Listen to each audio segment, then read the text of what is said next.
Olá, meus irmãos, a paz do Senhor Jesus, tudo bem com vocês? Sejam todos bem-vindos ao canal Aprendendo com a Bíblia. Aqui é seu irmão Adenilson Garcia, quem está falando. Estamos aqui para mais um vídeo em nosso canal. Amados, neste vídeo de hoje vamos estar aqui recebendo aqui mais uma convidada que vai estar aqui batendo um papo legal comigo aqui. Vamos estar aqui conversando. E ela vai estar aqui falando um pouquinho mais da sua história, da sua trajetória como testemunha de Jeová. Exatamente isso, meus irmãos. Essa convidada, Jaci Moraes, que foi testemunha de Jeová por 19 anos da sua vida. Então, ela decidiu vir a público e contar a sua história, contar tudo que ela passou dentro desta seita destrutiva.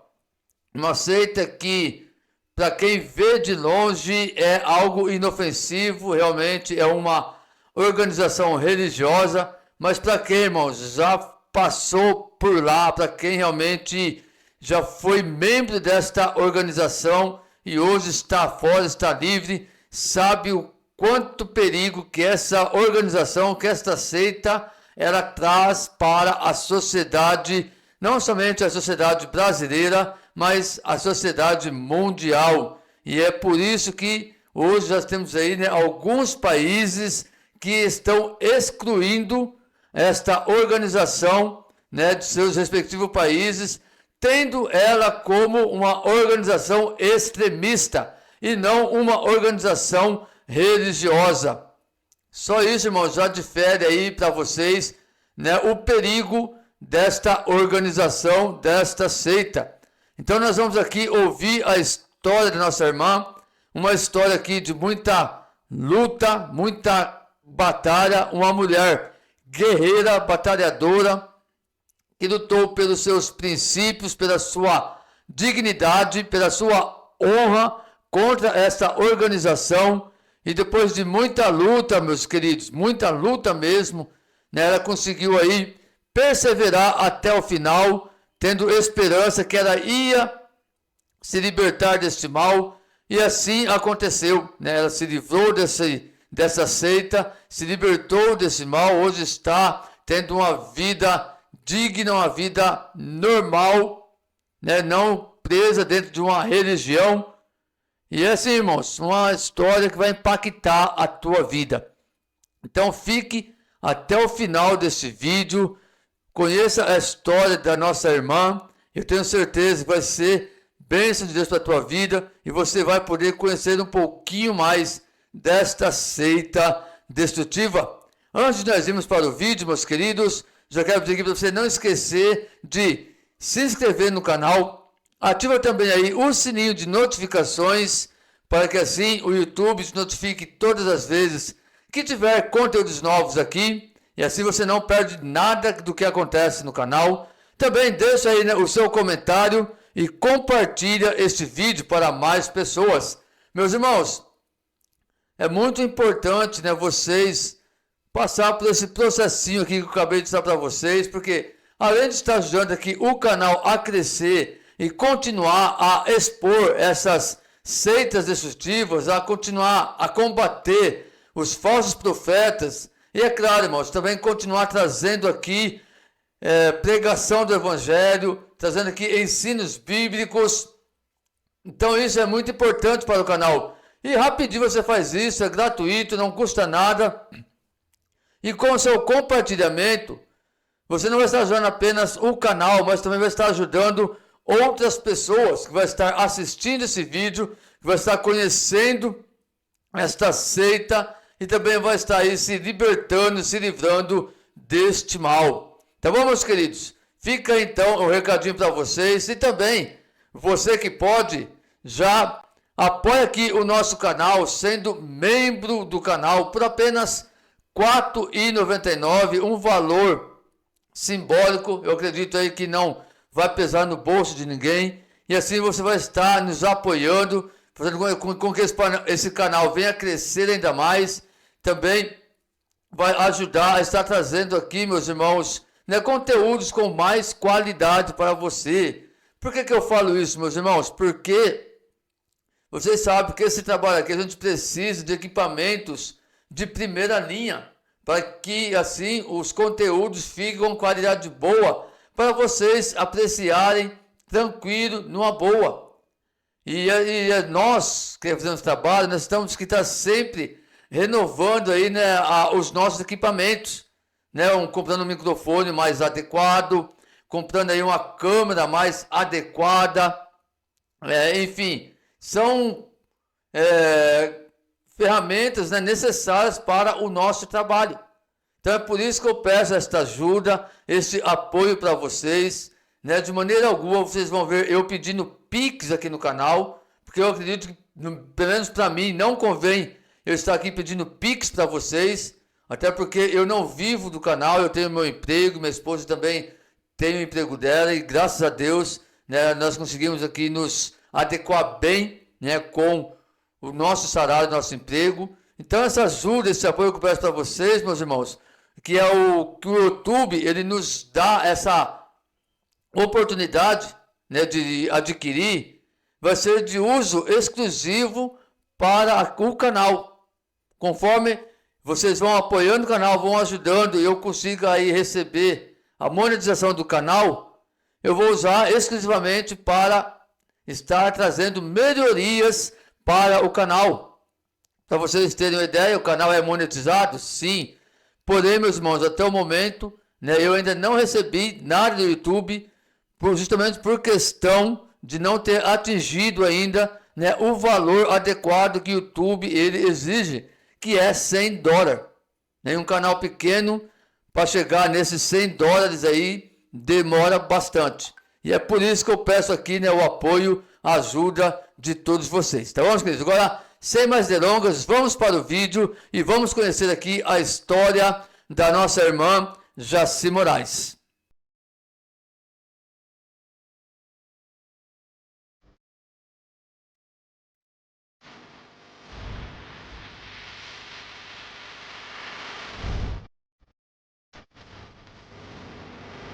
Boa tarde, Jaci. Seja bem-vindo aqui ao canal. Tá um motivo de alegria poder receber você aqui nessa tarde e assim poder conhecer aí, né, um pouquinho mais aí da sua história aí, né, essa caminhada, essa trajetória que você teve aí dentro da Testemunha de Jeová. Seja bem-vinda, minha irmã.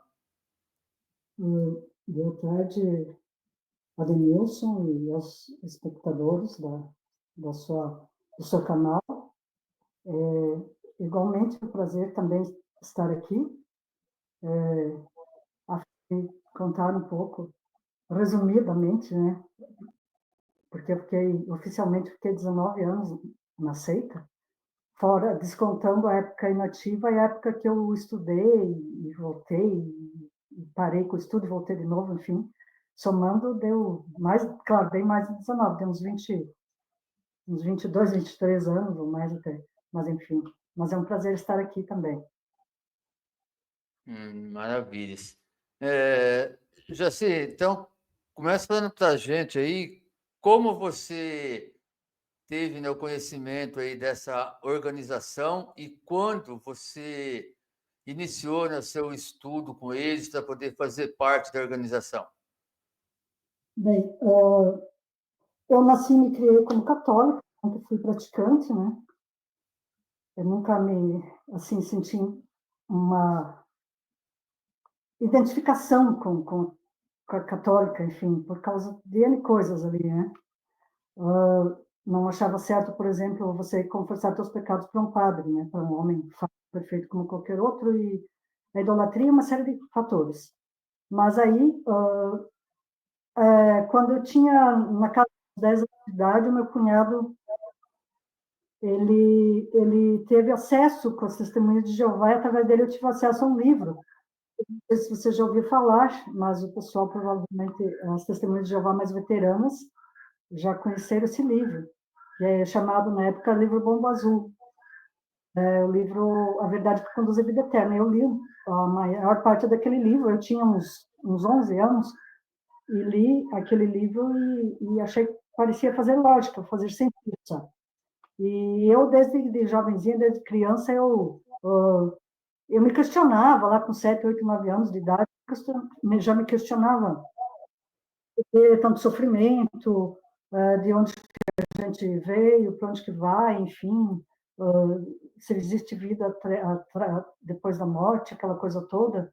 E eu, mesmo criança, adolescente, eu gostava de ler a Bíblia. Eu li, inclusive, a Bíblia sozinha, assim, li uma tradução antiga, católica, quando eu tinha uns 10, 11 anos. Eu fazia catequese, aquela coisa toda, comunhão da Igreja Católica e tal. Aí, aquela publicação lá que eu li, aquele livro, passou o tempo, né? Passou muitos anos, enfim, e daí eu, mais tarde, entrei em contato com o Sistema de Jeová, através lá na década final de 97, início de 97, um pouquinho antes de 97, entrei em contato com a publicação, eles chamavam de tratado, que era o título Haverá algum dia morrer as pessoas, e eu achei o título bem chamativo, e era realmente algo chamativo. E no final, na contracapa ali, oferecia uma brochura, uma publicação e um estudo bíblico gratuito, que até que chamou a atenção também. Aí eu preenchi aquele cupom. Eu morava no sítio, né, Denilson, na época, dava 30 quilômetros da cidade mais próxima, e aí eu preenchi aquele cupom, e enviei pus no correio, enfim, pedindo a brochura lá para o Betel e a visita, né, de testemunhas. Dali cerca de um mês, eu tive visitas de 2 pioneiras especiais, e elas iam cada 15 dias na minha casa para nós estudarmos a Bíblia junto com aquela publicação. E aí a gente estudamos, eram várias lições, eram umas... Duraria esse estudo, entre aspas, né, essa pesquisa, não era bem da Bíblia, era da Torre dividida, as publicações deles, durou em torno de... duraria em torno de uns 3 meses, um pouco mais. Daí a irmã disse, você está progredindo bastante, se entendendo, aceitando aquilo. Daí ela já passou direto para um outro livro de capa, livro de capa, que era o livro Conhecimento que Conduz à Vida Eterna. Aí a gente começou a estudar, aí mais tarde essas irmãs voltaram para São Paulo, elas eram pioneiras especiais, né? Mas lá na cidade eu ia, o meu pai se opôs, né? Eu morava com meus pais, o meu pai se opôs bastante, a minha mãe não, mas o meu pai era um católico fanático e se opôs ao meu estudo bíblico. Então, quando eu ia à cidade, né, cada, sei lá, 15, 20 dias que eu ia para a cidade, eu ia na casa de uma outra irmã para estudar a Bíblia com ela. Aí eu estudava, e até daí naquela época assistia a primeira refeição da morte de Cristo, aquela celebração que eles dizem, né? E gostei muito. Depois assisti uma assembleia também lá numa cidade, lá perto, uma assembleia de circuito. E depois aí eu dei uma parada com o estudo, as publicações, só voltei a estudar mais tarde, acho que uns 2 anos. Aí aí a gente se mudou para a cidade, né? Fomos morar na cidade, eu morava com a minha mãe, eu tinha uma filha, minha mãe ficou viúva, e aí nós fomos para a cidade, uma outra cidade próxima da outra cidade que eu estudava, né, Bíblia, próxima, entre aspas, né? Daí eu fui... Daí eu reativei o estudo com um casal, uma outra publicação, que era Adore o Único Deus Verdadeiro, se não me falha a memória. Era um negócio assim, agora não lembro mais, faz tempinho, né? E porque eu quis, minha mãe quis ir embora para a cidade, eu também quis, porque, entre outras coisas, eu vi a possibilidade de eu progredir, né? Espiritualmente. Já estava ficando bem doutrinada, bitolada, fanática. No começo, né, Denilson, a gente é fanático. Era um zelo, uma coisa, encontrei a verdade, e tal coisa. Parecia que tudo se encaixava, E parecia fazer fica sentido. naquela empolgação, né? Exatamente, né? Aquelas coisas todas que a gente aprendia, aquela lavagem cerebral, parecia fazer sentido, Adenilson. E eu tinha passado, na época que eu comecei a estudar, que eu pedi o estudo, que eu escrevi para a Betel, eu estava numa fase assim, de baixa autoestima, eu estava com assuntos pessoais muito assim, muito para baixo, entende? Muito sem rumo na minha vida, e daí nessas situações, assim, a pessoa está frágil, é que eles se aproveitam dessa situação. E aí desde da época lá que a minha filhinha era jovenzinha, bebê, bem dizer, um aninho, já comecei a doutrinar minha filha, e meu pai já era falecido na época, e minhas irmãs, às vezes eu falava para os familiares, parentes, isso aqui, ali que eu incentivava, pregar, falar, e isso foi em 2002, aí em 2003, daí eu estava já assistindo regularmente as reuniões, comentando, saindo de publicadora não batizada, progredindo mesmo, sabe? E aí eu me batizei em março de 2003. E dali a alguns anos, dali um tempo, eu ingressei no serviço de... Primeiro eu saí como pioneira auxiliar, alguns meses, e depois eu fiquei 8 anos no serviço de pioneira regular, que na época era em torno de 70 horas. Já houve épocas atrás que era, se não me falha a memória, 140 horas mensais, né? Eu era bem chupa-dedo mesmo, como diz o Adriano. Era zelosa, né? Porque eu achava que aquilo realmente era verdade. Entendi. Jaci, do tempo que você conheceu né, a organização até o seu batismo, quanto tempo durou aí, né, de preparo, de estudo, para você realmente falar assim, não, agora eu vou me batizar e vou, né, seguir avante?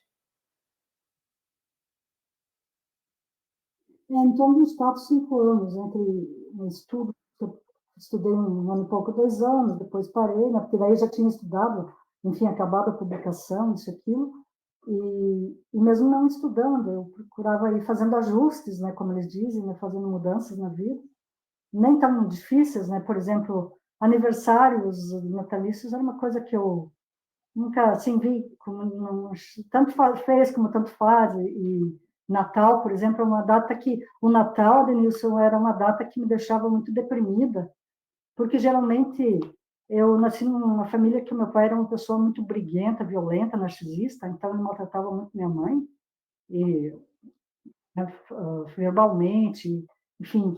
Ele era uma pessoa difícil de lidar, então era uma época que mesmo o Natal era briga, era isso aqui, então era uma data que eu não gostava, sabe? Mas, claro, não vejo nada contra comemorar. Hoje em dia, a gente, claro, não, de comemorar, né, Natal, outras. Vai de cada um, enfim, aniversário, isso, aquilo. Então, as mudanças que eu fiz não foram assim, difíceis de fazer, digamos assim, né? Que eu, as mudanças que eu fiz. E daí, então, eu passei, estando lá na congregação, quando tinha a visita, por exemplo, do viajante, eu dava nome para dar o almoço para ele, para a esposa, porque cada 2 anos e meio, 3 anos, a sociedade lá, a organização, vamos supor, ficava um casal, Adenilson, dali, ficava no circuito, que era várias congregações, era em torno de 25 congregações, várias cidades, entende? Dividida. Aí, o casal, né, ele visitava, e cada meio ano eles visitavam a minha congregação, né? Então, ficava aquele tempo X, depois era substituído por outro casal e assim por diante. E eu sempre era incentivada, eu e os outros, né, a darmos o nome para dar ao almoço, aquela coisa toda, né? Então, eu lembro que, assim, eu sempre fui zelosa, às vezes eu ia no campo, eu ia a pé, na época que eu não... O carro, meu sobrinho também usava, né, o carro lá de casa, eu ia a pé nas reuniões, dava uma meia hora a pé, entende? Às vezes eu ia, chegava lá, o salão do reino fechado, o ancião não abria, ninguém abria, eu voltava para casa pé da vida. Era um sábado, pela manhã, domingo, aí eu ia entregando folheto pela rua, ficava possessa. Isso ainda antes de eu ser pioneira, né? E que eu era muito zelosa, realmente, nisso. E então, aí eu dava o nome. Os irmãos na época que não tinha visita, as reuniões, às vezes, não era tanto a assistência, entende? Mas quando era anunciada a visita do viajante, já com mais ou menos um mês de antecedência, quando chegava o viajante naquela semana, o Salão do Reino ficava entupido de gente, né, de publicadores, de estudantes, de visitantes, isso e aquilo. Parece que era Deus que descia aqui na Terra, né? E aí, várias vezes eu recebi os casais de refeição na minha casa. A maior parte desses casais, eu lembro, tenho boas lembranças, eram pessoas queridas, amorosas. Mas teve um casal, um viajante, que eu fiquei com muito nojo daquele homem, sabe? Porque ele usou a tribuna, ele fazia os discursos, né? Eles faziam, mas ele usou a tribuna para... Eles têm esse hábito de usar a tribuna para humilhar as pessoas, em vez de eles falar, chamar a pessoa para um lado, chamar atenção, né, Denilson, de alguma coisa, eles usam a tribuna para dar indireta para as pessoas, entende? Quer dizer, acredito que em todas as religiões e seitas isso aí é bem comum, pelo que eu tenho visto. E daí ele esteve lá na minha casa almoçando com a esposa dele, e naquela semana, no discurso de domingo, de encerramento da visita, ele disse umas coisas assim. Eu tratei ele super bem, minha esposa, né? Até comentei lá na visita que eu tinha vontade de ir para Betel, isso aqui. Aí no discurso ele dizendo, não sei o quê, tem irmãos, irmãs, não cuidam direito da casa, isso aqui, querem ir para Betel, isso, aquilo. E eu procurava fazer o melhor que podia na minha casa, sabe? E procurei atender eles da melhor maneira possível. E, então, isso foi uma coisa que me magoou, eu levei tempo ruminando aquilo, sabe? Mas depois, com o tempo, eu consegui superar aquilo, entende? E, e assim, irmã, fala pra gente aí como que foi o seu batismo na Testemunha de Jeová, como que funciona, né, o batismo dentro aí dessa organização. Então, eles até eles me incentivavam, até me pressionaram assim para o batismo. Eu sei que tem pessoas que se sentem pressionadas, e principalmente filhos de testemunhos de Jeová, adolescentes. Um adendo, né? Eu nunca fui a favor de pessoas, de menores, se batizar, jovens, né, de menores se batizar, porque não tem estrutura emocional, maturidade para um passo tão sério. E aí a pessoa, uma reunião com os anciãos, né? Ela fala que ela quer se batizar, ela tem uma reunião com os anciãos, onde é feito várias perguntas. Tinha uma publicação com N perguntas, bastante perguntas, não me falha da memória, acho que umas 30, 40 perguntas, em torno de 2 ou 3 anciãos, e aí era feita aquelas perguntas, e aí se a pessoa se enquadrava com aqueles ajustes, ela já estaria apta. E como eu me enquadrei, aí eu estava apta, aí foi uma imerso em água, né? Todo o corpo da pessoa imerso em água. Aí eu me batizei, foi em março, né? Era quase outono. Eu me batizei na minha congregação e mais várias pessoas também, rapazes, moças, um casal, se batizaram também naquele mesmo dia. Entendi. Irmão, agora que você se respondeu também assim, referente à referente à recepção deles, né? Entre você não ser batizada e depois que você batiza, né? Como existe algum comportamento deles que eles começam a tratar as pessoas de uma forma diferente, fazendo conta que você não é batizada, trata de uma maneira. Assim que você se batiza, eles já começam a tratar de uma outra maneira. Existe essa diferença dentro da organização? Olha, uma das coisas que me chamou a atenção no início é que realmente existe aquela bomba de amor, aquele bomb love, como qualquer organização de seita geralmente faz, mas essa, como é mais perniciosa, eles me tratavam super bem, coisa que chama atenção, até coisas que chamam muita atenção de muitos irmãos ou ex-irmãos e irmãs, né? No meu caso, no meu caso em específico, eu assim até não notei tanta diferença, mas eu sei de irmãos e irmãs que depois que a pessoa se batiza, ela passa a ter um tratamento de daí. Mas não vou dizer que não, na verdade, passou a ter mais cobranças, Adenilson, claro, né, é óbvio. E no batismo, depois, nas perguntas do batismo, ou antes do batismo, enfim, as publicações, como até outro dia eu estava vendo ali um vídeo ali, uma entrevista ali, a questão da desassociação é dado uma pincelada, você não entende circunstâncias do que é isso, né, caso a pessoa seja desassociada. Claro que eu não tinha família de sangue lá na seita, né? Mas mesmo assim a gente acaba fazendo algumas amizades que a gente julgava ser amizades, né? Que na verdade hoje a gente vê que essas amizades, praticamente 100% de amizades lá com pessoas é uma coisa condicional, infelizmente, né? É dolorido dizer isso, mas é uma coisa. Mas, claro, crianças numa alta seita de autocontrole mental, elas existem, né? E eu percebi, claro que depois do batismo, mas existiam umas cobranças, isso, aquilo, mas isso aí é uma coisa que, infelizmente, a gente está tão tapada quando está lá dentro que a gente nem.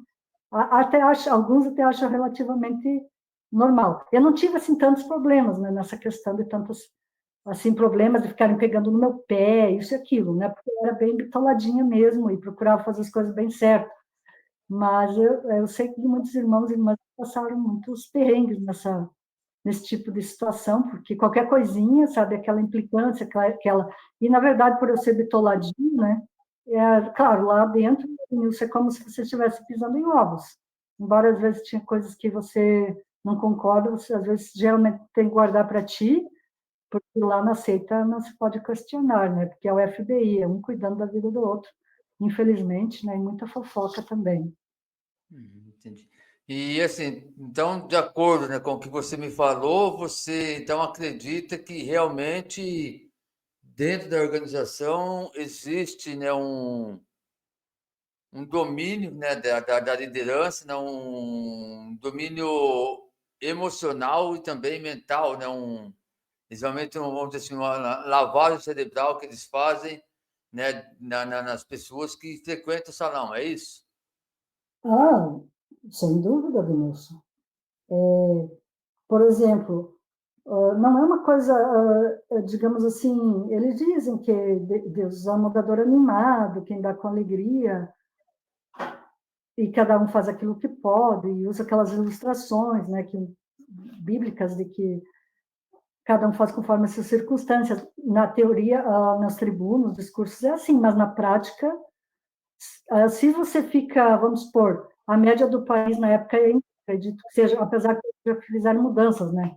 Mas, enfim, de 10 horas mensal, o publicador, 10 horas mensais. E se você, vamos supor, que faça 5 horas, um publicador normal, tipo um mês ou até mais seguido que isso, já vem as cobranças, né? No meu caso, eu me esforçava para fazer 10 horas por mês, às vezes fazia 15, 20 por mês, antes de ser pioneira,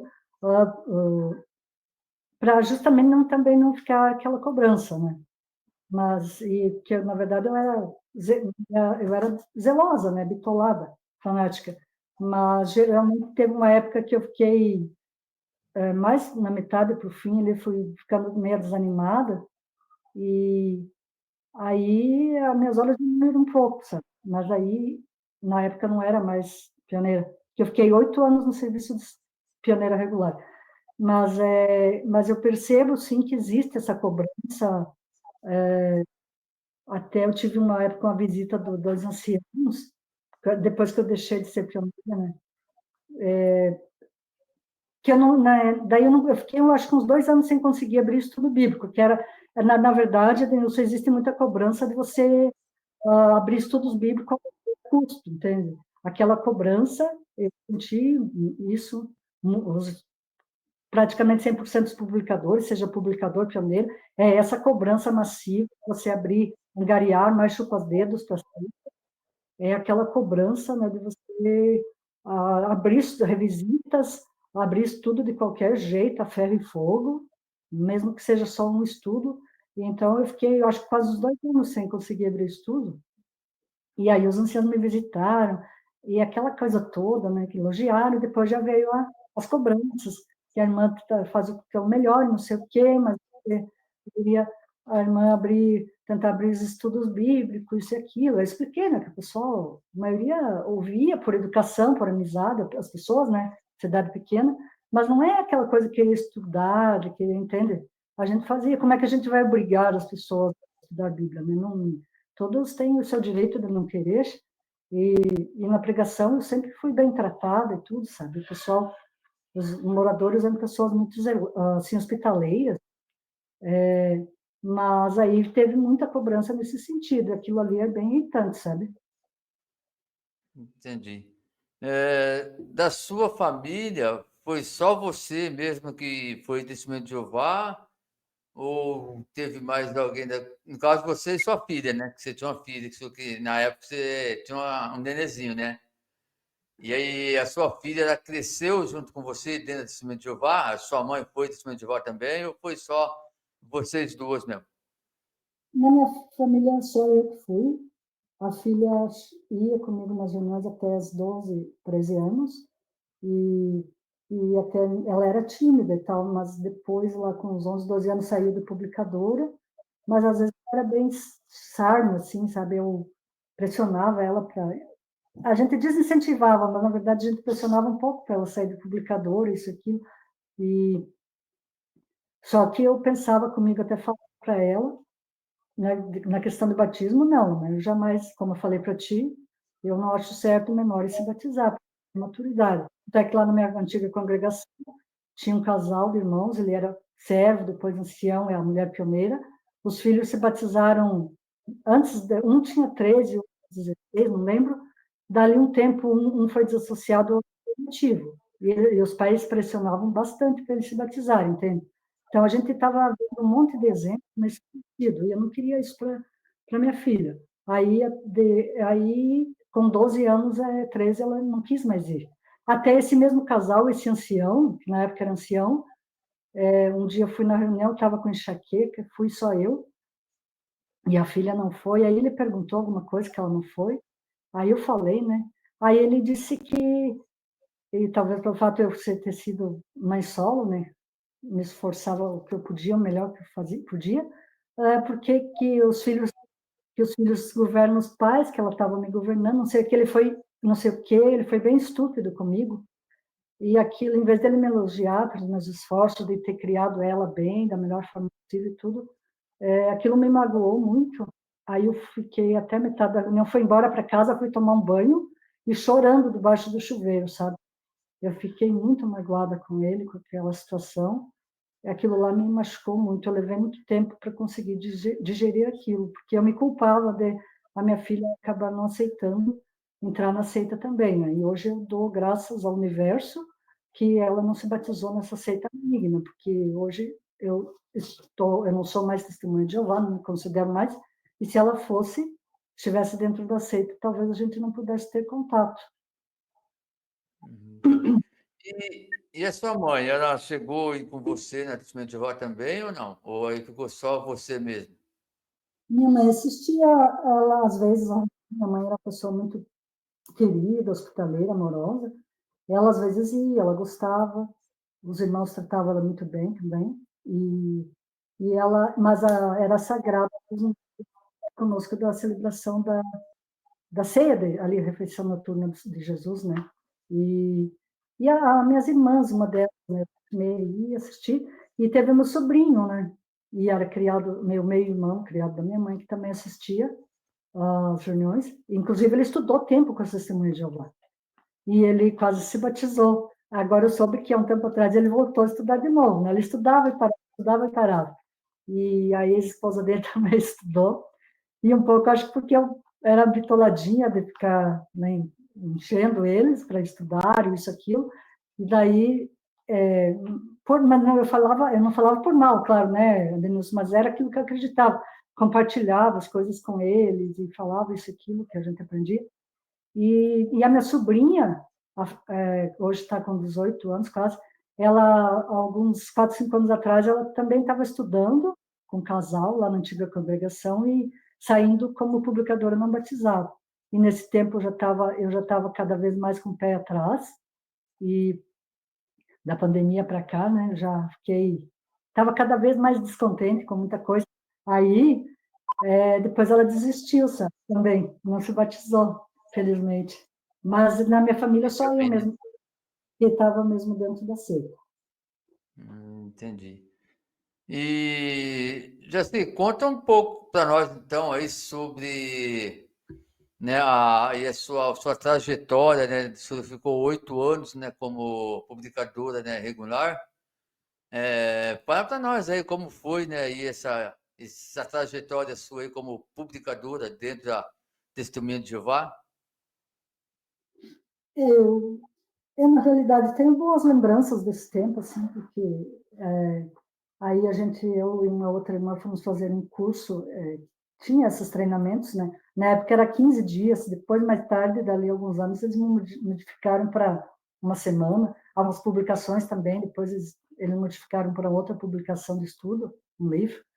Daí eu fiz com essa irmã e outros publicadores, a gente, em torno de 30 e poucas pessoas, lá numa outra congregação, em outra cidade, fizemos esse curso de pioneiros, estudar bastante coisas extensivamente até, e a gente estudava pela manhã lá na congregação, aí tinha um almoço, e a gente engordou bastante, sabe? Que tinha, nessa parte era bem, tinha boas comidas e tal.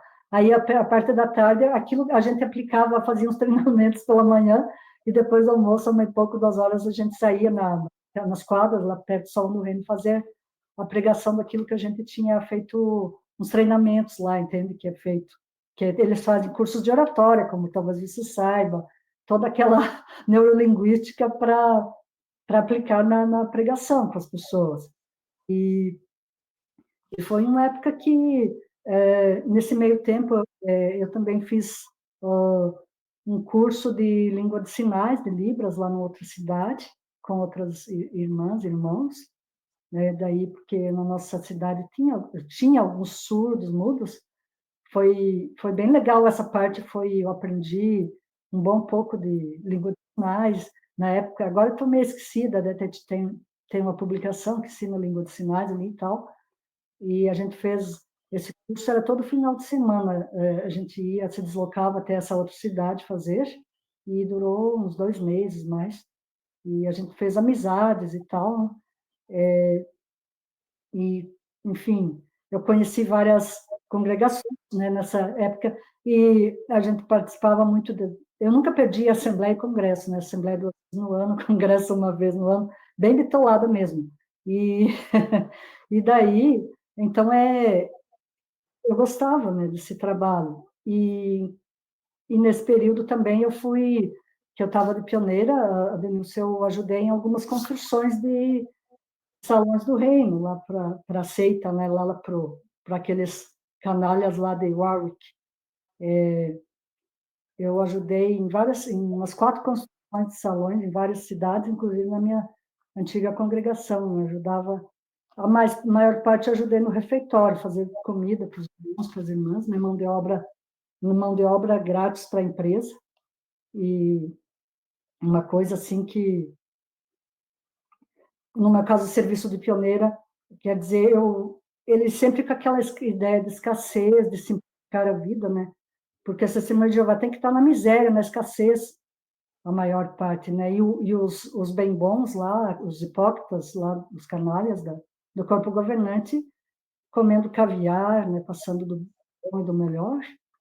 Eu simplifiquei a vida, eu trabalhava com vendas, que era assim que disponibilizava mais tempo para fazer essa pregação lá como pioneira, entende?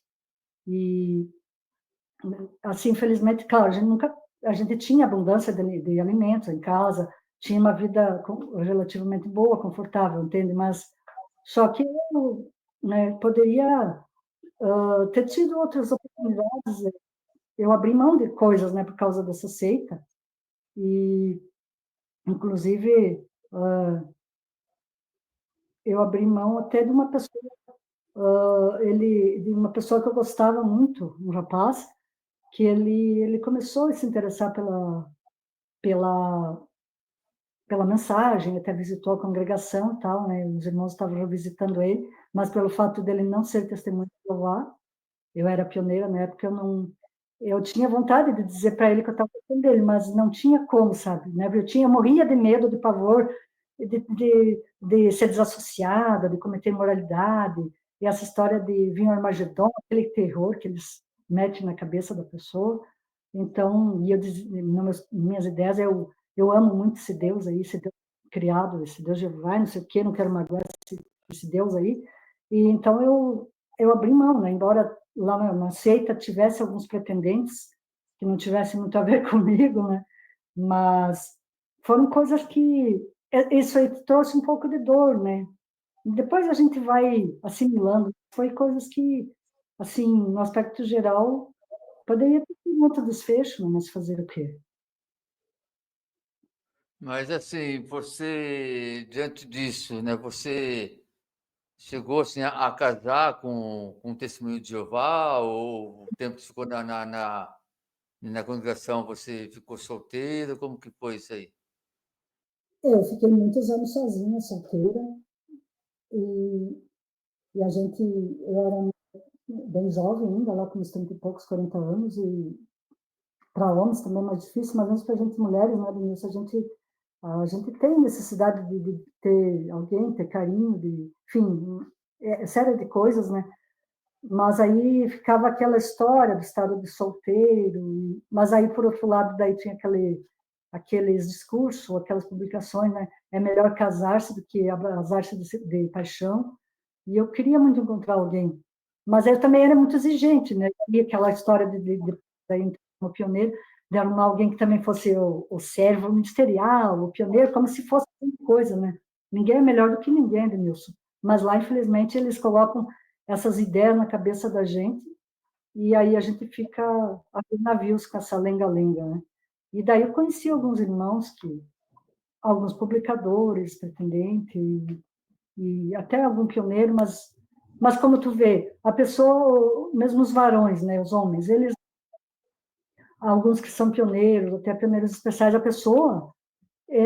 maior parte não tem muito estudo secular, é incentivado a dar o sangue pela seita, e quando você larga o serviço de pioneiro ou pioneira, ou a pessoa, vamos forçar ela de Betel, sai com a mão na frente atrás, que perspectiva de futuro a pessoa tem para, né, ter uma casa, uma família, sustentar a família, isso, aquilo.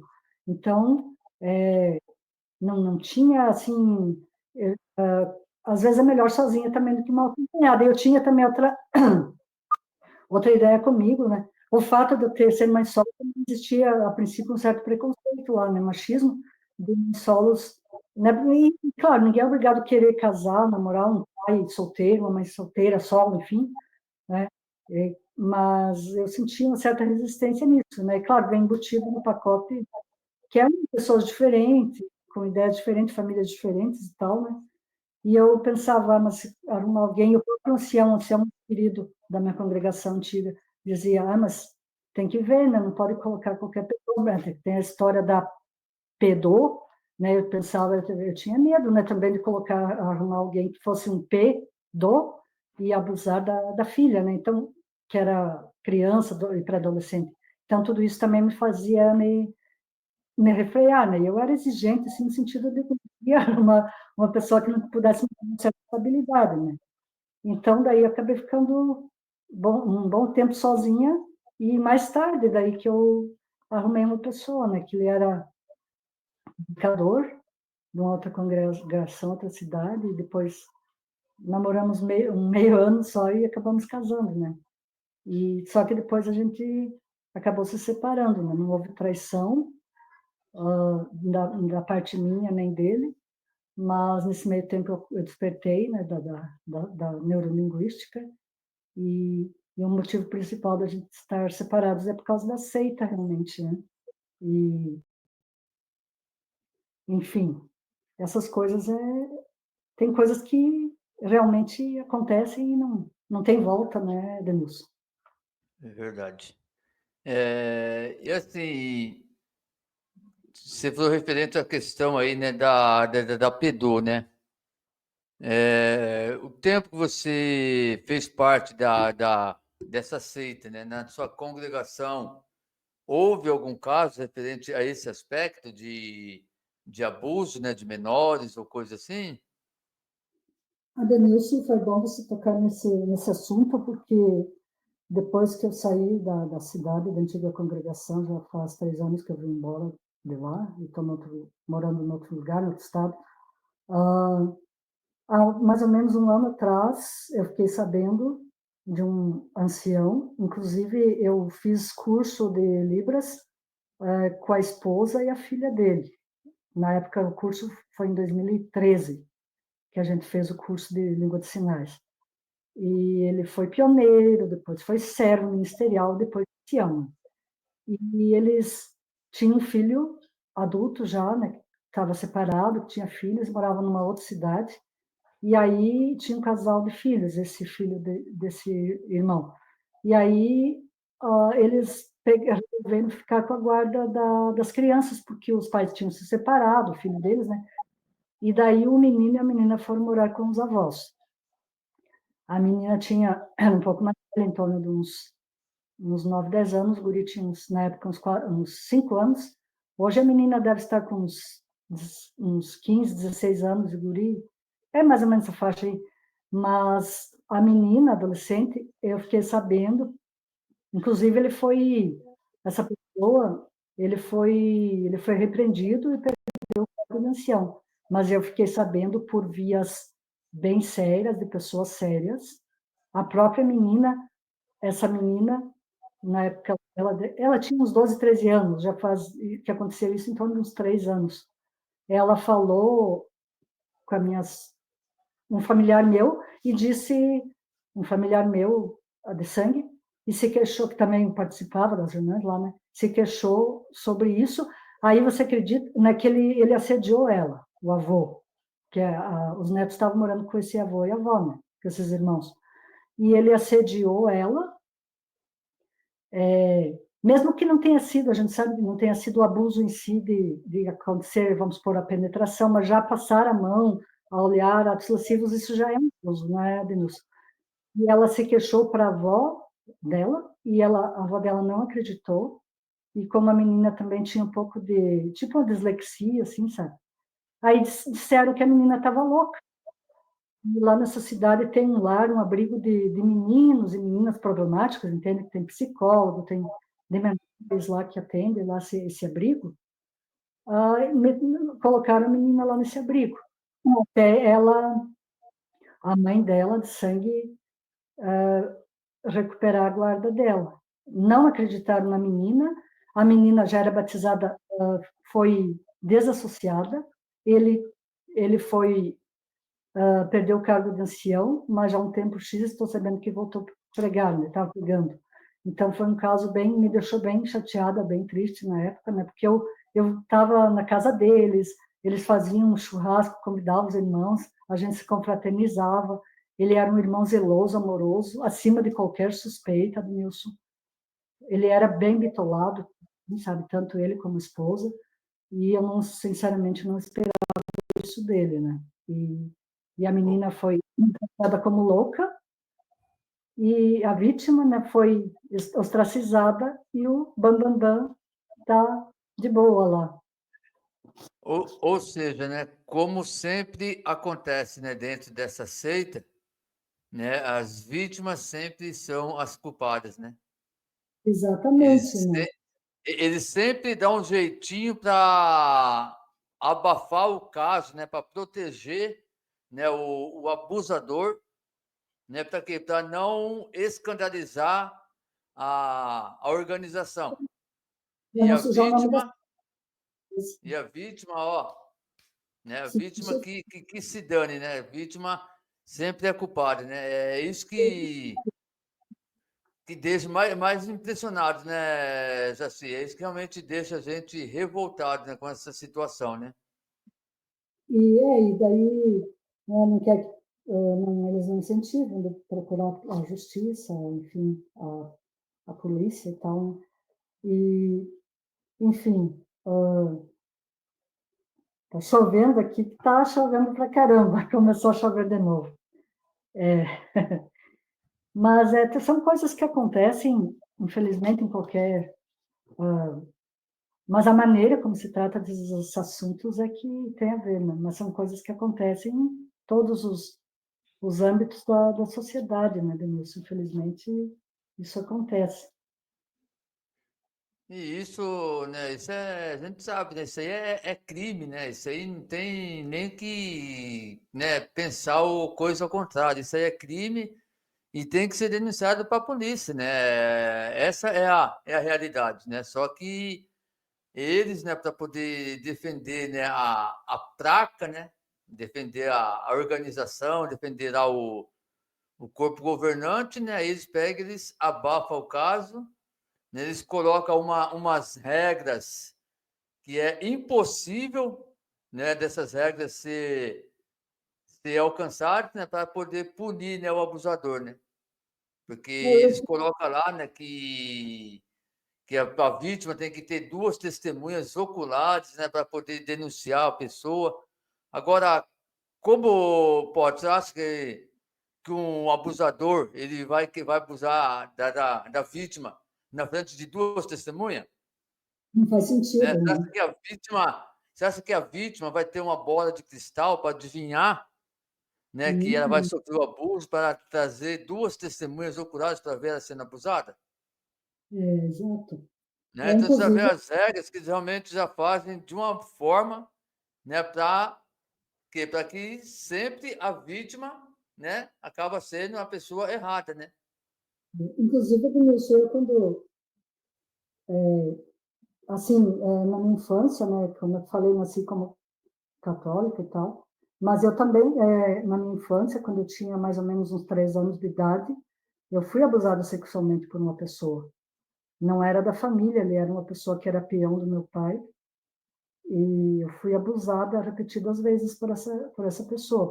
Ele era adulto já, com uns 30 e poucos, 40 anos, e, e ele dizia que ia esperar eu crescer para ele casar comigo. E isso aí, mais tarde, me trouxe sequelas, uma bagagem, porque eu me tornei, na adolescência, eu pensei várias vezes em suicídio, eu pensei em me jogar na água, me afogar, pensei em pegar uma corda e me enforcar. O meu pai tinha um revólver cheio de bala, um dia eu peguei o revólver assim, cheio de bala, aquele 38, e era só, se eu quisesse, era só puxar o gatilho. E chorei um ano direto a fio, entrei numa depressão, né? Pensava em tomar veneno de rato, enfim, foi bem terrível aquilo. Depois fiz um certo tratamento com psiquiatra e antidepressivo e consegui superar, por assim dizer, né, aquilo. Mas é só quem passa é que sabe mesmo onde é que a É, carca. é verdade mesmo, né? O que a gente imagina, né, quando a gente ouve pessoas contando, né, situações que ela passou, o que a gente imagina é que realmente, né, né, sem dúvida, muito difícil, né, e é uma coisa que fica trauma, né, na pessoa, né, o psicológico da pessoa que é vítima, né, dessa situação realmente fica totalmente, né, abalado, porque normalmente quando, né, uma pessoa ela abusa, né, da criança, né, da pessoa, após, né, o acontecimento, ela vem com ameaças, né? Se você falar, eu vou fazer isso com você, vou fazer isso aí com seus pais, né? Então vem aquelas ameaças, aqueles, né, para deixar a pessoa com medo, né? Então o psicólogo já vai, né, bem além, né, por questão, né, do abuso que ela sofreu. Aí depois tu as ameaça, né? Então realmente o trauma é muito grande, né? E eu acredito que realmente para uma pessoa superar tudo isso, né, é muito difícil. Ela precisa, né, de um acompanhamento, né, de um psicólogo, né, de um acompanhamento, né, de um psiquiatra para poder realmente recuperar, né? Então é duro, realmente é muito duro quando isso acontece, né, com as pessoas. Inclusive, no caso dessa seita Testemunho de Jeová, ela é apelidada de o paraíso dos pedô, por causa da história das duas testemunhas, que só na cabeça daqueles psicopatas narcisistas, que um pedô vai chamar 2 ou 3 testemunhas para abusar da criança, do adolescente. Então, só na cabeça desses psicopatas, né? Inclusive, né, na corte australiana deixou isso aí bem claro para nós, né? Porque foi, né, eles descobriram que foi mais de 1.000 casos, né, de abuso, né, de pedô, né, que eles encobriram, né, que eles não denunciaram para a polícia, né, ficou encoberto. Agora imagine, mais de 1.000 crianças, né, sendo, né, abusadas desses cidadãos, né, e os camaradas tudo lá no bem bom, com coisas que nada acontecesse.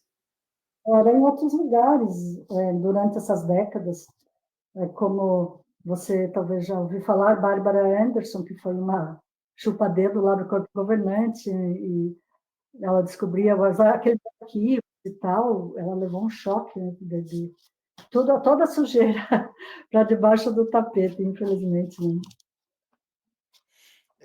Inclusive, né, não sei se você viu, eu até publiquei aqui no canal, né, que não sei se foi lá na Austrália mesmo, se foi nos Estados Unidos, que teve, né, uma moça que sofreu, né, abuso quando criança, e ela decidiu, né, denunciar, né, o abusador, e ela foi, né, ela teve a vitória, né, ela foi indenizada por essa questão, tudo. Eu tenho esse vídeo aqui no canal, né? Mas infelizmente, né, são poucos, né, que resolvem, né, denunciar, né, depois de tempo, né, mas ainda são poucos que resolvem, né, que denunciar na organização. Muitas coisas erradas nessa organização, em qualquer outra, enfim. Uma outra coisa, Ademus, que os gatilhos, as bandeiras vermelhas, o red flag que dizem, a gente começa a ir despertando da neurolinguística, da lavagem cerebral. Nas assembleias, congressos, geralmente sempre tem aqueles anúncios, dado anúncio disso, daquilo, e eles vêm ali com aquela, elogiando os irmãos por terem dado os donativos, mas sempre déficit. Déficit, não tinha superávit. É déficit daqui, déficit dali, e eu sempre ficava com o pé atrás. Mas como assim déficit? Já, às vezes, mesmo aluguel, geralmente, às vezes, quando não era o local próprio, né, aluguel, água, luz e material de limpeza, aquilo. Mas, mesmo assim, não ia ser tudo aquilo gasto numa Assembleia, ou Congresso, entende? E sempre, mas por quê, né? Agora as coisas estão indo à tona, porque desse déficit, né?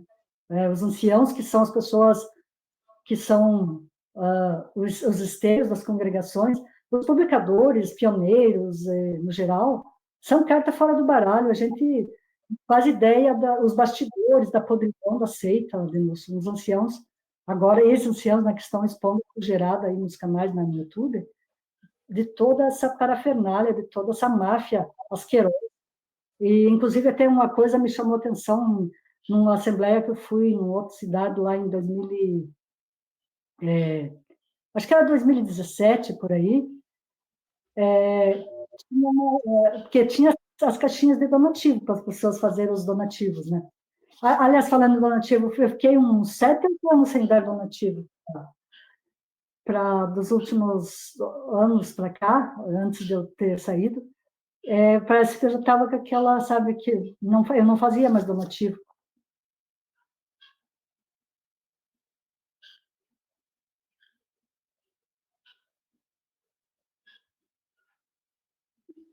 Jaci, eu estou ouvindo, pode falar. Ah, tá. É que eu não vi mais o rosto seu. É, Não, eu e estou aí, aqui. na assembleia que eu fui, tinha uma irmã com uma maquininha de cartão de crédito e débito. Eu fiquei muito horrorizada com aquilo, eu fiquei muito indignada, sabe, Adenilson, de ver aquilo, porque a seita critica tanto as outras religiões e seitas, e ela é o pior, ela é 2 pesos e 2 medidas, faça o que eu digo, não faça o que eu faço. A hipocrisia de cabo a rabo, como diz o outro, sabe? Eu fiquei indignada com aquilo, eu digo, mas tem que ter alguma... Mas como que pode isso, né? Mas a gente até acordar da lavagem cerebral é um passo meio lento, porque é muito forte a programação e, enfim, mas que bom que a gente consegue ir abrindo os olhos, né?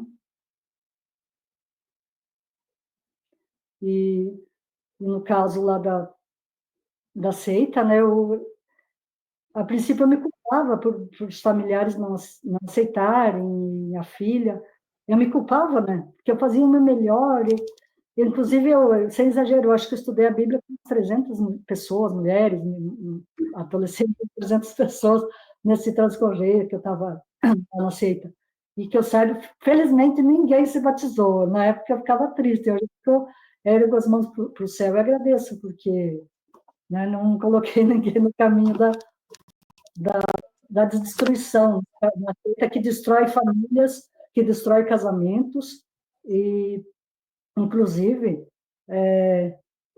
eu conheço 3 casos pessoais de pessoas que acabaram liquidando com a vida. Uma foi lá numa congregação, lá perto da minha congregação, era um distritozinho, muito um distrito, né, que tinha poucas pessoas, umas 1.000 pessoas morando lá, enfim, que era um pioneiro, que eles iam fazer o trabalho da outra cidade, iam fazer pregação lá, e ele se suicidou. Desculpa, aliás, ele tirou, enfim, fez. Mas depois, eu conheci pessoalmente mais 2 casos de uma irmã, ex-irmã, que ela tinha depressão, e ela queria voltar, né?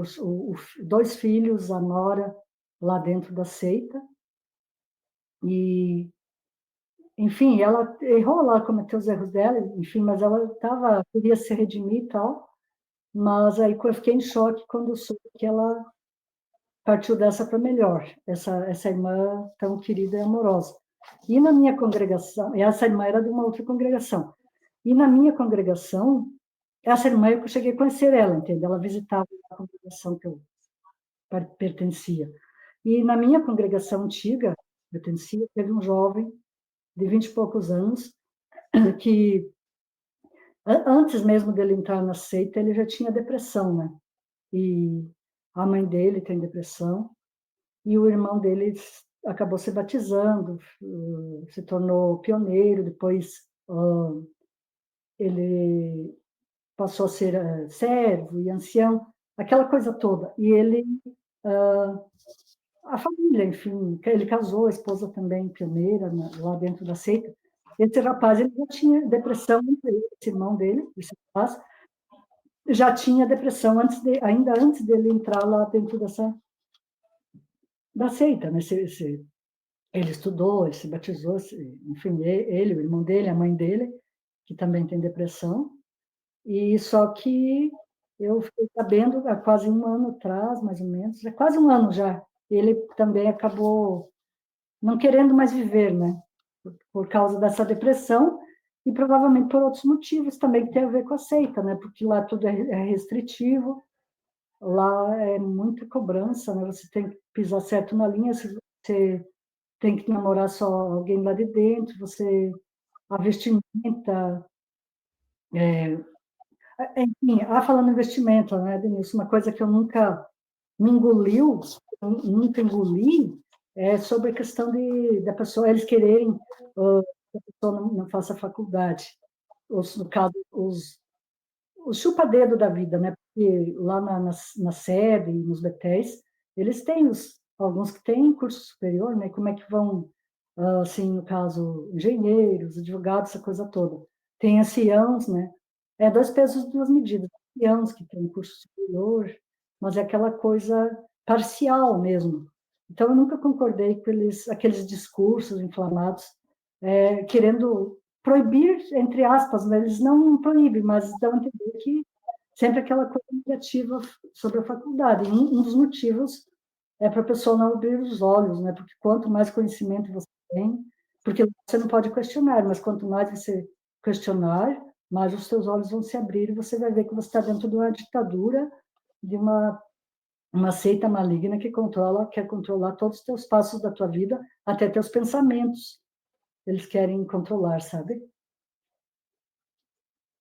E uma outra coisa assim que na questão das mulheres Agora liberaram a calça, né? Mas né, a calça ainda, mas a questão da barba, né?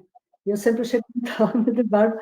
E eu falava para o meu ex, porque para ele deixar a barba crescer. Aí ele dizia, mas eu vou perder, eu não vou ter privilégio de ser nomeado como servo, ou fazer a leitura da sentinela, ou isso, aquilo. E aí ele deixava o bigode, né? Eu não gosto de bigode. Então eu sempre achei ridículo, sempre, desde sempre. Não fazia muito nexo, muito sentido essa história de não querer usar barba, né? Não existe nada na Bíblia que impeça, que proíba uma pessoa, um homem, de usar barba. Então, isso era uma coisa que sempre ficava atravessado na minha garganta. Então, é muita coisa errada que a gente vai incluindo, né? Porque você não pode questionar, então você acaba vai levando, empurrando muita coisa com a barriga, né?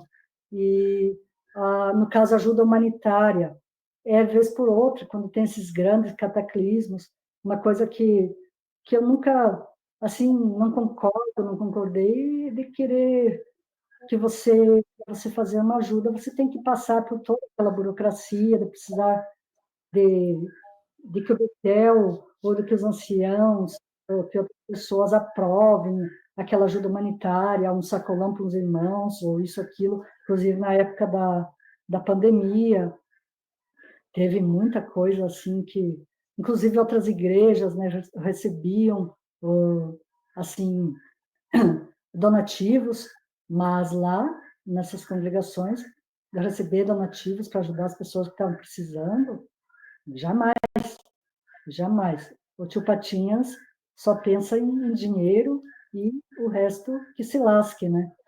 E quando Viu, teve enchente,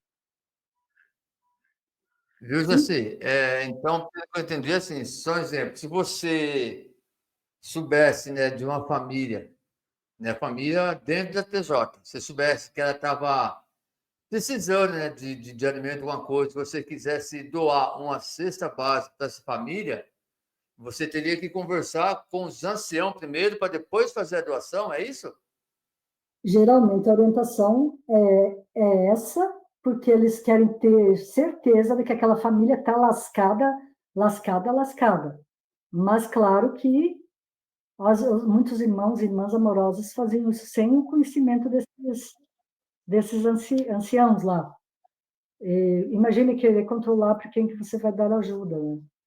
E Quer dizer, para levar os donativos para o salão, não precisa pedir para ninguém, pode levar à vontade. Aí, na hora de ajudar um irmão necessitado, aí tem que pedir autorização deles. você vê como realmente é uma seita, né? E, inclusive, na época das enchentes, lá no Rio Grande do Sul, em maio fez um ano, mês passado, houve pelo que eu andei acompanhando, nos dissidentes ali, houve uma orientação de qual estado, qual congregação deveria enviar ajuda humanitária ou não. Ou seja, é uma regra farisaica, uma regra de homens, a quem que você deve ou não ajudar. Então, até isso eles querem controlar. Quem que você ajuda ou quem que você não ajuda, né? Inclusive, existiam, no caso ali da época da pandemia, ou mesmo que, geralmente, enfim, quando acontece de um irmão, de uma família precisar de ajuda, tem um questionário com N perguntas para saber se a pessoa realmente está bem lascada para ela ter acesso a esse sacolão, donativos, sei lá o quê. É uma coisa terrível que eles fazem, Adenilson. Porque isso aí dificulta a ajuda necessária para essas pessoas, porque a seita ela só pensa em tirar vantagens, em recursos, e não ajudar de verdade. Outra coisa, as religiões, no geral, elas têm asilos, têm hospitais, faculdades, colégios, né, universidades, mas já na seita, eles não têm, né? Então, quando a pessoa está bem idosa, lascada, ou quando a pessoa precisa de ajuda, eles incentivam você a procurar uma ajuda do governo, uma ajuda social, e eles, o Betel, as congregações, eles delegam, então, para essas entidades ajudarem pessoas idosas, irmãos, às vezes acabam em asilos. Os asilos, quem que administra? A Igreja Católica, entidades espíritas, Legião da Boa Vontade, outras entidades, outras religiões, e eles têm uma fortuna, são milhões e trilhões de fortuna que angariaram do chupa-dedo da vida, do teu lado, e que eles, inclusive, eles investem esses donativos em ações, em empresas armamentícias, de armas, empresas de tabaco, de cigarro e assim por diante, eles que condenam tanto isso, no caso, a sede mundial lá, o Deus da Testemunha de Jeová, corpo governante, e então a hipocrisia é uma coisa sim, uma coisa de cair o queixo, sabe? É uma coisa impressionante como eles se superam na hipocrisia, na desumanidade, na maldade. E o interessante de tudo isso é que nas publicações deles, né, principalmente quando alguém vai argumentar referente ao ostracismo, aí na publicação deles, né, eles com as ladainhas de sempre, aí eles falam que eles procuram, né, obedecer os mandamentos de Deus como Jesus, né, obedeceu, né? Eles falam que eles procuram, né, amar, né, o seu próximo, né, assim como Jesus amou, né, o próximo. Mas agora, que amor é esse que eles estão fazendo se eles negam ajuda ao próximo? Né? Que amor é esse que eles falam que eles estão procurando viver? Que mandamento é esse, né, que eles falam que eles estão obedecendo o mandamento de Deus?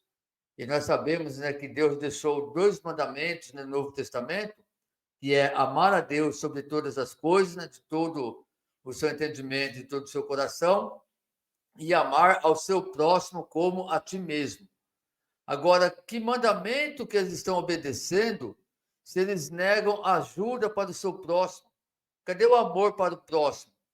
Que mandamento, né, que eles estão obedecendo se eles, né, aplicam a regra do ostracismo dentro da organização?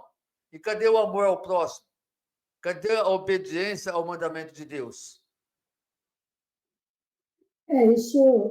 Esse amor que eles têm é um amor condicional, é um amor da boca para fora, é um amor hipócrita. Esse amor até teve um congresso, o amor que nunca acaba porque nunca existiu. Ele é um amor da boca para fora, infelizmente. Porque a coisa mais cruel, mais desumana que pode existir é o ostracismo. Para as pessoas que saíram, não ter a liberdade de você sair de uma religião A ou B e ficar, praticar alguma religião, não praticar religião nenhuma também, senão cada pessoa tem a liberdade de escolha, mas depois que a pessoa sai de lá, mesmo que ela não tenha cometido pecados, vamos supor, a pessoa quer sair de lá, não foi removida, desassociada, removida, hoje em dia eles dizem, né? Porque é o comitê paralelo lá deles, eles fizeram muitas mudanças de uns 2, 3 anos para cá, porque está complicado cada vez mais para a torre de vigia perante as autoridades, perante os governos e tal. E então eles estão tendo que fazer algumas mudanças forçadas para não ter que pagar tantas indenizações, já que eles são tio Patinhas, né? Então, o ostracismo ele destrói vidas, destrói famílias, como esse exemplo que eu citei há pouco dessas pessoas que resolveram partir dessa para melhor. Existem milhares de casos assim no mundo todo nisso. Pessoas perdem a família, são expulsas de casa, marginalizadas. É uma dor terrível. E isso é algo diabólico. uma religião, uma seita que diz que une as famílias, publicações, discursos, até tinha um folheto deles que dizia segredo de uma família feliz. É tudo uma hipocrisia, porque na teoria é lindo, mas na prática a gente sabe que não é assim. As pessoas entrando em depressão, inclusive a maior parte das TJ que eu conheci, que eu conheço, tem depressão, homens, mulheres, especialmente no caso dos viajantes e as esposas lá da antiga congregação, a maioria deles, o viajante e a esposa, tinham depressão, tomavam tarja preta. Mas por quê? As cobranças, aliás, quanto maior o grau de responsabilidade, mais cobranças. Os anciãos que estão na linha de frente, quantos irmãos amorosos, bom caráter, de boa índole, ficaram lá tendo que engolir atravessado, ficando doentes, de ver tanta coisa errada e não concordar e ter que, por causa, para não perder a família, ter que engolir a seco aquilo ali. E aí acaba o quê? Dando uma depressão, um AVC, uma gastrite, muita coisa errada, e aí o ancião, enfim, a pessoa vai empurrando aquilo com a barriga, até ver um jeito de sair e não perder a família, porque é terrível. Muitas pessoas estão deixando de viver por causa disso, perde a família, e a família, por mais falem cheia de altos e baixos, é o chão, é a estrutura de uma sociedade. Então, é terrível. Por isso que é importante que as autoridades, seja no Brasil, no exterior, cada vez mais, principalmente na Europa, estão despertando, esses movimentos, essas associações, por exemplo, na Espanha, lá com o irmão Adriano, em outros lugares, outros países, agora aqui no Brasil, inclusive aqui no Brasil, agora o Adriano, ele faz parte daquele movimento MAVE, junto com o Ian Christian. Como você sabe, teve esses movimentos lá, teve ultimamente pedindo o fim do ostracismo e assim por diante. Então, a coisa está se fechando contra a Torre de Vigia. E tem que continuar ecoando, correndo atrás, para fazer um pouco de justiça, para que amenize um pouco o sofrimento desses irmãos e irmãs, dessas famílias, né? Eu não tenho família de sangue lá dentro, mas eu sei, me solidarizo com os irmãos, as irmãs, as dissidentes que sofrem, porque agora ficaram meses, anos a fio sem ver o pai, sem ver a mãe, o filho, isso, aquilo. Então, é uma seita realmente que divide as famílias. Infelizmente, a verdade nua e crua é essa, não tem como tapar o sol com a peneira. É verdade. Jaci, você, né, falou aí no seu tempo aí, né, de pioneiro, né, que você gostava de ir para o campo, né, gostava de pegar nas casas em casas, né, e assim, o que realmente aconteceu para você, vamos dizer assim, esfriar? Vamos dizer assim, que realmente aconteceu aí que você começou, né, a desanimar, começou a querer largar a mão, já, né, não ser mais pioneiro, né, que você falou que teve um tempo aí que você parou de ser pioneira. O que realmente aconteceu para que você realmente tomasse essa decisão de não ser mais pioneira?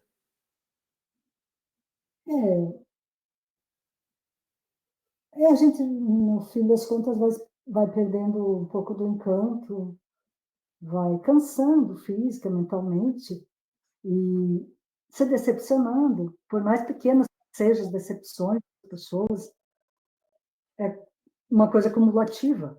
E o caso é que a gente abre mão, que é mão de várias coisas, a gente acaba sem querer, em partes, acaba perdendo um pouco da nossa essência, do nosso eu, porque aquilo ali faz parte da tua vida, a seita quer que você fique praticamente 24 horas ocupado com a seita para você não pensar fora da caixa, como diz o outro, uma bolha.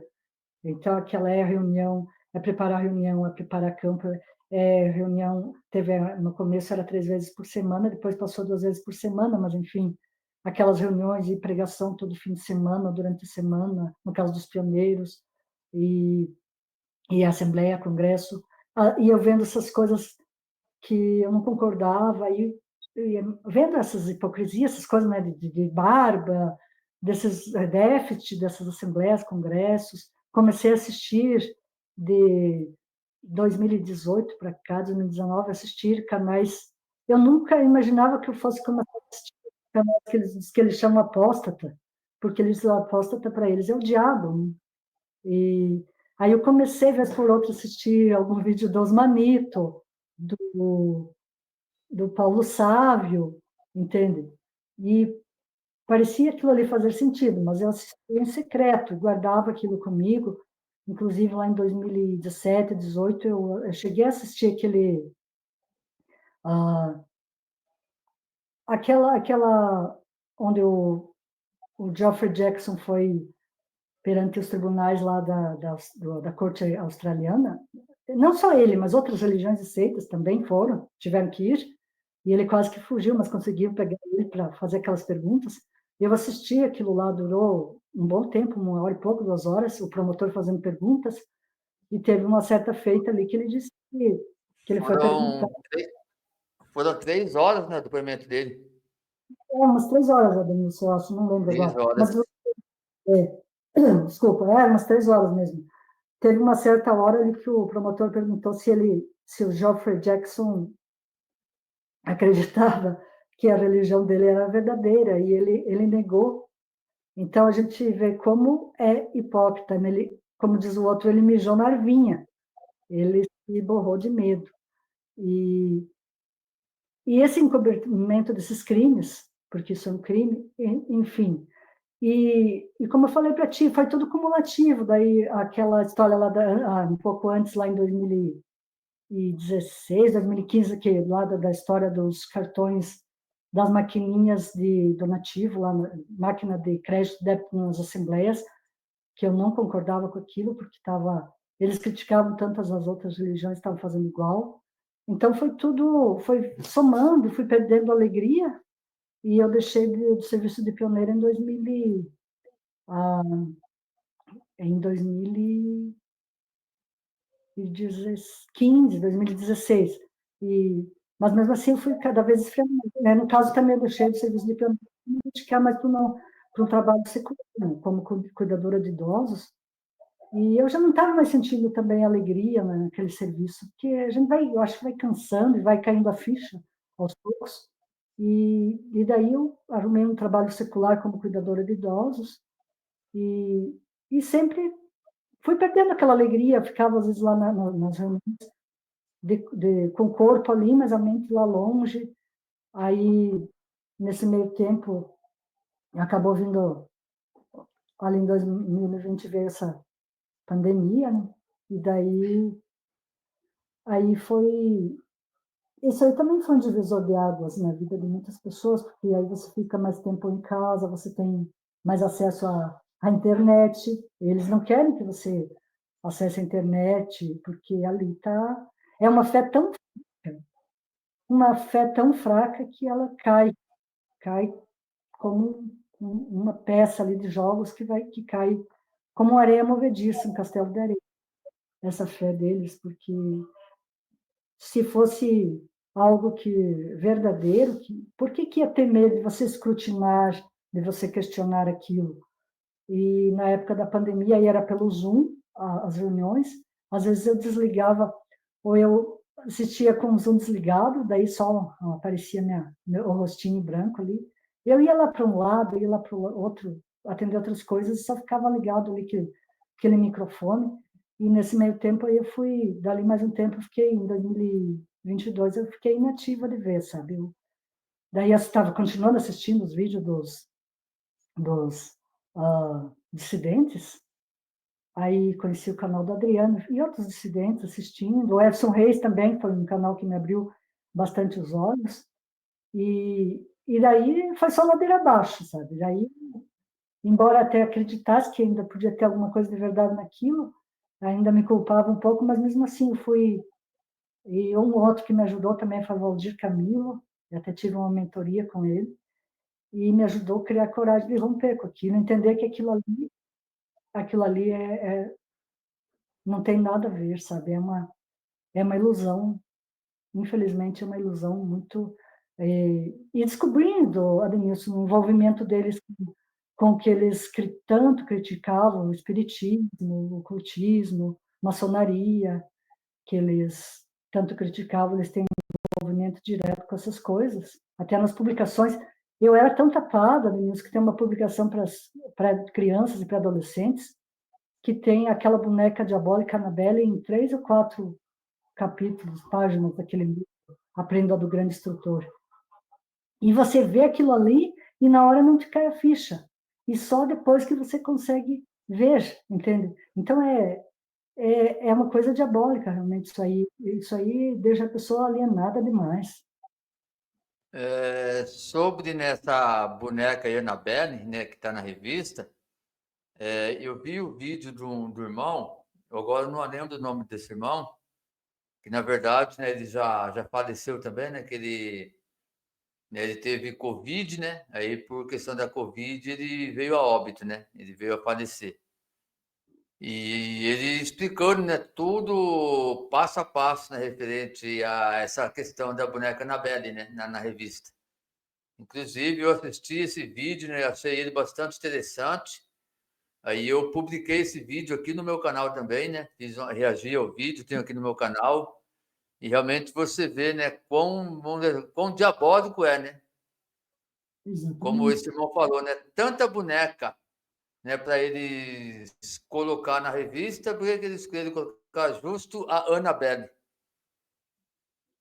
Exatamente, não é coincidência. É, e Exatamente. E já é é que nós falou, proposital. e é que você falou, né? Para quem não tem conhecimento, passa despercebido. Para eles é uma simples boneca. Quem vê aquilo ali sem nenhum conhecimento é uma simples boneca, né? Jamais vai imaginar, né, tudo a história, né, que está envolto, né, da boneca Annabelle, né? Sim. Então é muita coisa, é o envolvimento da seita com a ONU durante cerca de uma década.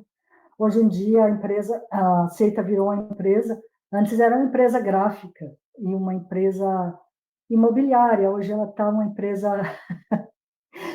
empresa é, de cinematográfica e, enfim, é uma empresa, CNPJ e tudo.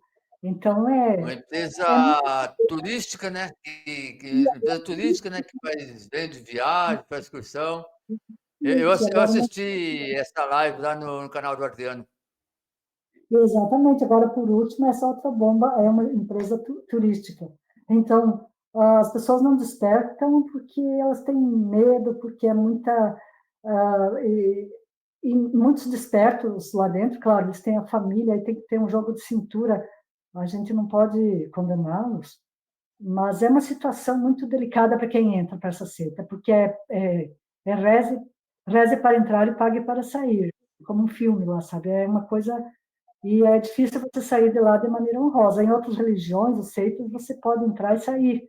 Eles não te denigrem tanto assim, salvo algumas religiões evangélicas, que também fazem um certo ostracismo. Agora, essa aí, ela ganhou de 10-0 as outras, sabe? É impressionante como ela é diabólica, como ela é baixa mesmo para realmente acabar com a reputação, com o emocional das pessoas. É verdade. É... Jaci, para a gente já está aqui, né, encerrando aqui, né, a nossa entrevista, nosso bate-papo. Eu gostaria que você falasse para nós, né, como que foi a sua saída da organização. Você foi desassociada, você foi, né, dissociada ou você está inativa? Como que está hoje, né, a sua situação referente à Testemunha de Jeová? E depois lá dessa época que eu falei para ti da pandemia, de assistir os vídeos e aquela coisa toda, os vídeos dos dissidentes, e eu fiquei inativa, fui ficando inativa, desgostosa mesmo com essa organização, e claro, daí a tendência é você ficar inativo, os evangélicos chamam de desviado. Eu não participei mais de pregação, de reunião, disso, daquilo, nem por Zoom, nem pessoalmente, presencialmente, que eles tinham liberado, e, e a situação de inativa. Mas eu mandei áudio para os anciãos me dissociando, né? Mas Eu não quero, não me considero mais testemunha de Jeová, e tanto é que, como eu conversei outro dia contigo, né, até como eu já não tenho mais nada a perder mesmo, então por que não mostrar o rosto, né? Aconteça lá o que for, porque teve pessoas que perderam tanta coisa, irmãos, irmãs que perderam tanta coisa. A gente tem que denunciar as coisas erradas, ter coragem. Hoje eu me sinto outra pessoa, Denilson, depois que eu não participo mais dessa seita, eu tenho alegria, eu tenho muito mais alegria, eu me sinto mudada da água para o vinho, eu me sinto uma pessoa alegre, uma pessoa produtiva, uma pessoa livre. Se eu quiser participar de uma festa junina, eu vou. Se eu quiser participar do aniversário, como eu vou, entende? Coisas que lá na seita ou você faz escondido ou, enfim. Então, liberdade com responsabilidade, claro. Mas eu acho que a nossa liberdade de pensar por si próprio, tu ter consciência, ser o dono da tua própria vida, das tuas próprias decisões, seguir tua consciência, tua intuição, sem precisar homens, seitas, religiões ditando regra para você do que é certo e do que é errado. A gente já tem a nossa consciência daquilo que é certo, daquilo que é errado. Eu prezo pela família, as famílias unidas. Olha, eu tenho convívio com a minha filha, é tão bom, tão gostoso estar na companhia dela, o abraço dela, beijo dela, a gente tomar refeições juntas e com outros familiares. Eu me abri, mesmo quando eu estava lá dentro da seita, nessa questão de amizades que eles querem te programar para você, só quem está na seita que presta, no ver deles, mas não era tão bitolado. Eu fazia algumas amizades com pessoas de fora, pessoas bacanas, com uma vizinha minha que era evangélica. Hoje até ela está meio desviada também, uma que é minha amiga querida, e eu não ia muito atrás disso, entende? Eventos, aqueles eventos que eles faziam só entre eles, alguma reunião social, alguma coisa. Não que você não pudesse ir a algum evento social, assim, mas era muito restritivo. E hoje eu tenho amizade com pessoas com católica, fiz amizade com uma amiga católica, uma pessoa muito bacana. A gente olha as pessoas, lá você é ensinado como se fosse superior, porque todo mundo vai morrer, só você vai se salvar se a pessoa não entrar para a seita. Hoje eu vejo as pessoas com outro prisma, entende? Eu vejo com amor, com empatia, sem aquele preconceito. É uma coisa assim, é libertador, sabe? Você ter essa liberdade de escolha, de poder viver tua vida, se você quer estudar, quer fazer uma faculdade, o que é isso, o que é aquilo, você poder fazer suas escolhas sem ter uma seita pegando no teu pé 24 horas por dia, uma seita, anciãos, isso e aquilo, querendo controlar a tua vida, teus pensamentos, enfim, tuas decisões, seja a decisão que for, sem ter aquela doutrinação, entende? Entendi, muito bom. E para encerrar, eu gostaria de pedir para você deixar aí deixar uma mensagem de apoio, né? De apoio e de alerta, né? Para pessoas, né, que hoje ainda estão dentro, né, da seita, né? E às vezes estão querendo sair, não conseguem, ou pessoas que ainda estão lá por cegueira realmente, né, espiritual, né, também para alguém que de repente está fazendo aí um estudo com eles, né, e acaba ouvindo esta live, né, se você tivesse uma mensagem para essas pessoas, né, para que elas realmente possam se libertar, né, dessa seita, né? Eu tenho, assim, alguns vídeos, alguns cortes, shorts, eu tenho enviado para algumas pessoas, ex-estudantes, até me desculpado com algumas, né, porque na época a gente estava cega, me desculpado com elas de ter. Mas a gente fazia aquilo que a gente achava que era o certo, enfim. E tem uma ex-irmã que foi desassociada na minha antiga congregação, intriga, aquela coisa toda, e às vezes eu mando para ela.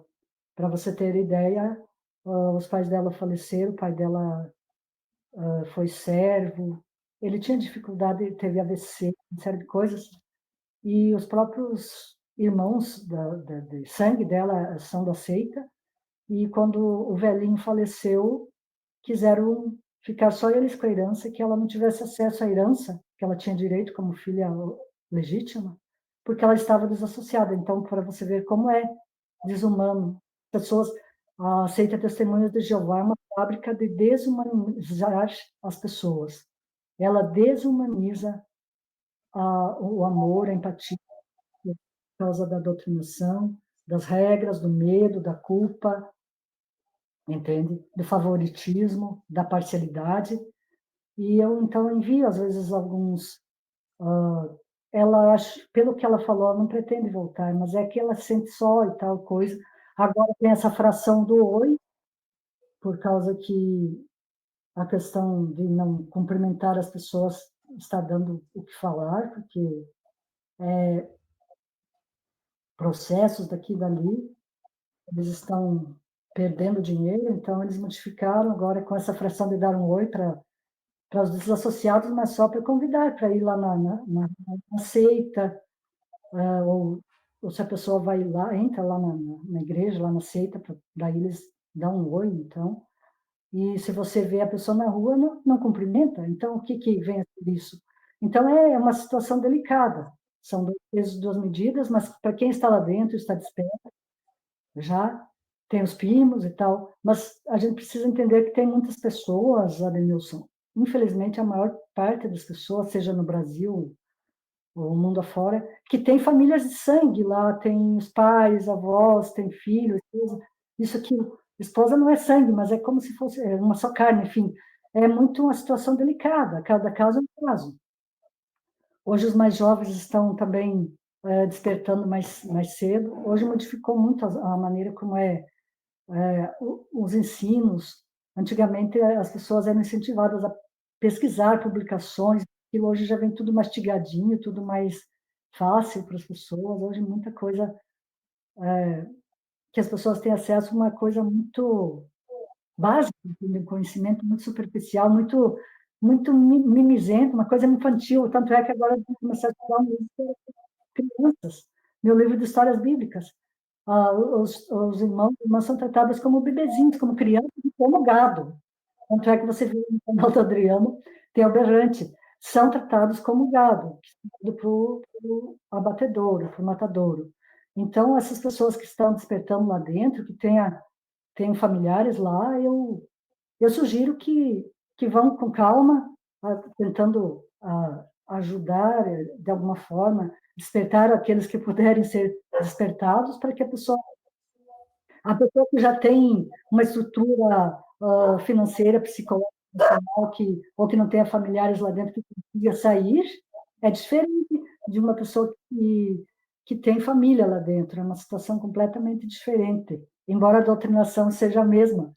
Então, eu incentivo que as pessoas continuem pesquisando as próprias publicações, por elas próprias já estão expondo a hipocrisia da seita, que vindo cada vez a contradição da seita, do corpo governante. Desculpa, tem a minha cachorra aqui que está latindo aqui, minha cachorra.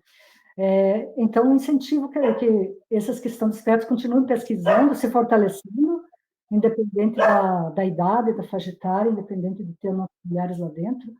E os que têm família lá, irem com calma e se fortalecendo para, quando tomar uma decisão, seja a melhor decisão possível poder sair, porque, como você sabe, não existe saída honrosa da seita. Infelizmente, não existe. Esse anúncio, os anúncios, por exemplo, o anúncio é um crime.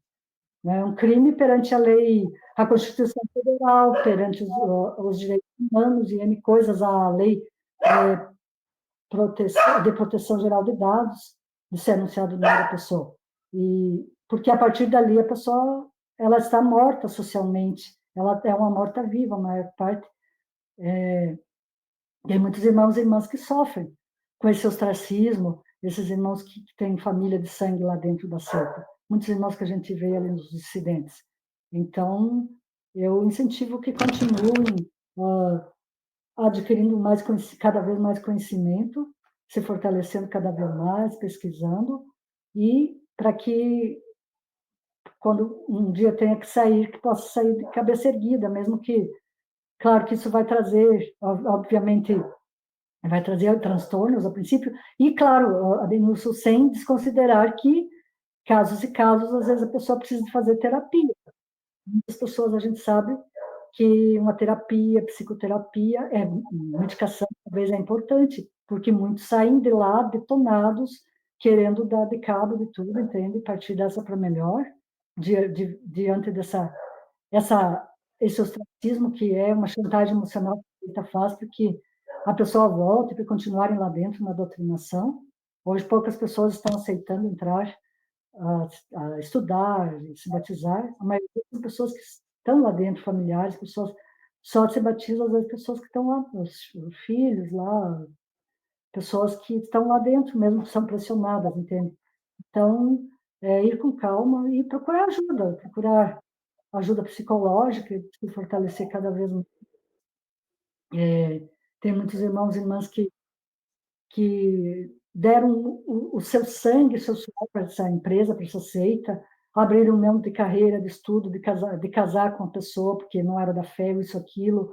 Muitos seguiram em Betéis, pioneiro especial, isso, aquilo, viajante. E hoje, muitos saíram com a mão na frente e outra atrás. Abriram mão dele coisas para dar o sangue para essa seita e levaram um pé na bunda, né? A pessoa só tem valor quando está lá dentro. Infelizmente, porque quando ela sai, a pessoa é só um número para essa empresa. Quando ela sai, ela tá na sarjeta. Então, claro, tendo família de sangue, independente de ser ou não lá da seita. No caso, tem pessoas que têm famílias que não é da seita. Melhor ainda, né, para poder contar, embora tenha que voltar com o rabinho para as pernas, porque ficou afastada, talvez, porque lá é muito restritivo, mas não hesitar em procurar essas famílias de sangue, independente, né, do tempo que passou sem contato social, isso, aquilo, ou restritivo, porque às vezes é essas pessoas as que vão estender a mão num momento assim que você mais precisa de um suporte emocional, talvez até financeiro, sei lá, de um trabalho, de alguma coisa que a pessoa precisa de uma ajuda, um incentivo para ela recomeçar a vida dela, um passo de cada vez, por causa que, geralmente, quem sai de lá sai com muitas sequelas, Ademilson. Infelizmente, sai muito sequelado. E, às vezes, as pessoas têm sonho, têm pesadelos com Armagedon, porque é demais a lavagem cerebral, a programação neurolinguística. Por isso, estudar filosofia, estoicismo, questionar sempre, estudar publicações seculares, aprender coisas novas, questionar tudo, visando sempre adquirir mais conhecimento, entender mais como é que funciona, porque nós vivemos numa matrix muito grande, Denilson, nesse sistema aqui, nesse mundo que a gente vive. Maravilha, Jaci. Jaci, então vamos estar aqui, né, finalizando aqui, né, a nossa entrevista, nossa conversa. Tá? Eu queria aqui mais uma vez te agradecer, tá bom? Muito obrigado, tá, por você ter aceito o convite, né, por você estar participando aqui do canal, contando aí, né, a sua história, né? Uma história realmente bastante, né, comovente, né, que realmente nos mostra, né, quão perigosa, né, essa seita ela é, né, na vida das pessoas, né, que realmente são situações, assim, né, desastrosas, né, como você falou, né, são situações desumanas, né, que eles trazem, né, para a vida das pessoas, né.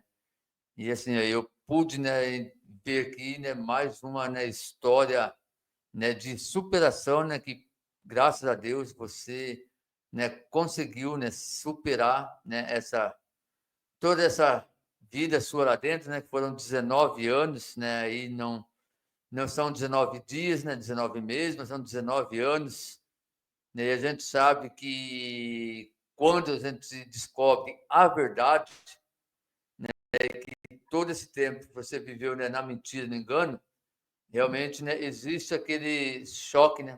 Podemos até dizer um choque de consciência, né? E na hora você fala, puxa vida, como pude ser enganada tanto tempo assim da minha vida, né? Como pude ser enganada por 19 anos e não percebi, né, nada antes, né, disso.